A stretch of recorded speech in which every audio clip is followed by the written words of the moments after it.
General Naravane. ఈ పేరు తెలియని భారతీయుడు ఎవరు ఉండరు. ఇండియా చైనా రిలేషన్ సంబంధించి అత్యంత కీలకమైన వ్యాఖ్యలు చేశాడు. జనరల్ నరవాణే గారి వ్యాఖ్యల సారాంశాన్ని ఈ వీడియోలో మనం డిస్కస్ చేద్దాం. ఇతను ఇచ్చిన స్టేట్మెంట్ మనకు అర్థం కావాలి అంటే ముందుగా జనరల్ నరవాణే మన భారతదేశ ఆర్మీ చీఫ్గా సాధించిన విజయాల గురించి ముందుగా మనకు అర్థం కావాలి. జనరల్ నరవాణే 2019 నుండి ఏప్రిల్ 30, 2022 వరకు మన భారతదేశ ఆర్మీ చీఫ్గా పనిచేశారు. ఇదే సమయంలోనే చైనాతో మనకు సరిహద్దు గొడవలు తారాస్థాయికి చేరాయి. 2020లో తూర్పు లడాక్ ప్రాంతంలో ఇండియా చైనా మధ్య సరిహద్దు గొడవ తలెత్తింది. Line of actual control LAC వద్ద రెండు దేశాలు భారీ స్థాయిలో సైన్యాన్ని తరలించాయి.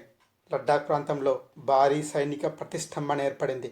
1975 తర్వాత ఇండియా చైనాల మధ్య అత్యంత తీవ్ర ఘర్షణ వాతావరణం ఏర్పడింది. చివరికి 2021లో రెండు దేశాలు చర్చల ద్వారా ప్యాంగ్యాంగ్సో ప్రాంతం నుండి రెండు దేశాల సైన్యాలను ఉపసంహరించుకున్నాయి, డిస్ఎంగేజ్మెంట్ చేశాయి. ఇదే పీరియడ్లో మన ఆర్మీ చీఫ్ జనరల్ నరవాణే గారు అత్యంత చురుకైన పాత్రను పోషించారు. లైన్ ఆఫ్ యాక్చువల్ కంట్రోల్ వద్ద మన సైన్యాన్ని పూర్తిగా సన్నద్ధం చేశాడు.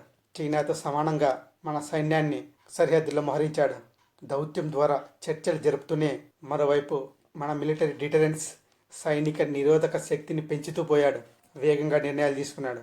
చివరికి చైనా వెనక్కి తగ్గక తప్పలేదు. మన భారతదేశంతో గొడవకు దిగితే చైనాకు జరిగే నష్టాన్ని కళ్ళ ముందు సినిమా చూపించాడు జనరల్ నరవాణే. అంటే యుద్ధం చేయకుండానే మనం చైనాను ఓడించామన్నమాట. అందుకే జనరల్ నరవాణే గారు చైనా గురించి ఏ వ్యాఖ్య చేసినా అది అత్యంత కీలకమే అవుతుంది. ఇతని వ్యాఖ్యల్లో సారాంశం ఏంటి అంటే, పాకిస్తాన్ చైనా రెండు దేశాలు మన భారతదేశానికి సవాలు విసురుతున్నాయి. బట్ రెండు దేశాలు మన భారతదేశానికి విభిన్నమైన సవాళ్ళు విసురుతున్నాయి. పాకిస్తాన్ కేవలం ఉగ్రవాదం కారణంగా తక్షణం భద్రతా సవాళ్ళు మనకు ఎదురవుతున్నాయి. దీన్ని డీల్ చేసే విధానం వేరు. అదే చైనా పాకిస్తాన్ లాగానే ప్రమాదకర దేశం అయినప్పటికీ చైనాను ఎనిమిగా శత్రువుగా చూడలేం. కేవలం పోటీదారుగా కాంపిటీటర్గా మాత్రమే చూడాలి. ఎందుకంటే మన భారతదేశం చైనాల మధ్య సమస్యలు కేవలం సైనికపరమైనవి మాత్రమే కాదు, ఆర్థికపరమైనవి, వర్తక వాణిజ్యాలు, స్ట్రాటజిక్ పార్ట్నర్షిప్, సైనిక శక్తి, దౌత్యం, రాజకీయ రంగం, ఇలా అనేక అంశాలతో ముడిపడి ఉన్నాయి. ఈ అన్ని అంశాలతోనూ మనం పోటీ పడి చైనాను ధీటుగా ఎదుర్కోవాలి. చైనా మన భారతదేశానికి ప్రధాన వ్యూహాత్మక పోటీదారు మాత్రమే. అంటే దాని అర్థం పాకిస్తాన్ ప్రమాదకర దేశమే, దానిపై తక్షణమే చర్యలు తీసుకుంటాం.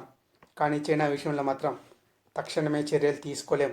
చైనాతో పోటీ పడాలి, పోటీపడి చైనాను ఓడించాలి. చైనాతో చర్చలు, దౌత్యం జరుపుతూనే, సమస్యల పరిష్కారానికి కృషి చేస్తూనే మరోవైపు మన సైనిక నిరోధక శక్తి, మిలిటరీ డిటరెన్స్ని బలంగా పెంచుకోవాలి అని జనరల్ నరవాణే గారు సూచించారు.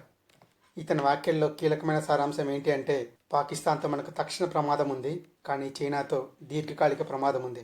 పాకిస్తాన్పై యాక్షన్ తీసుకున్నంత సులువుగా చైనాపై మనం యాక్షన్ తీసుకోలేం. చైనాను మనం పోటీదారుగా భావించాలి, పోటీపడి చైనాను ఓడించాలి.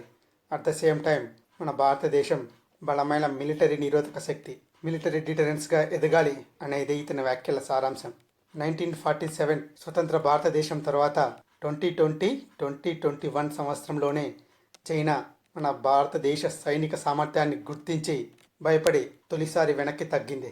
అప్పుడు మన ఆర్మీ చీఫ్గా పనిచేసిన వ్యక్తే జనరల్ నరవాణే. అందుకే ఇతని వ్యాఖ్యలు మిలిటరీ పరంగా, డిప్లొమసీ పరంగా చాలా కీలకమైనవి. ఇండియా అండ్ చైనా రిలేషన్స్ గురించి మీ ఒపీనియన్ కామెంట్ చేయండి. జై హింద్, జై Bharat. Thank you for watching this video.